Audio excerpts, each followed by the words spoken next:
How to delete your website on Wix. That's what I will show you in this video. But before we begin, make sure to subscribe to the channel and ring the bell to get notified whenever a new video is uploaded. With that said, let's get started. So go ahead and open up your Wix owner and log into your account. And once you do that, click on the site drop down at the top center of the screen. It will open up your site list, in which you will be able to find all of your sites in one place.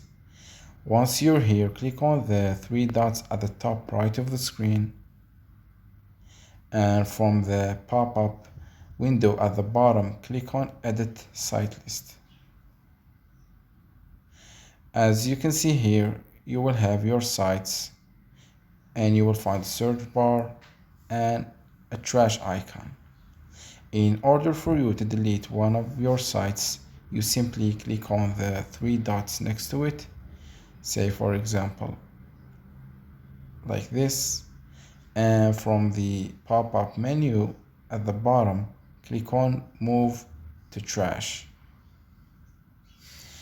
A window will appear that tells you once moved to trash, your site will be unpublished on the web and no longer available on your members app.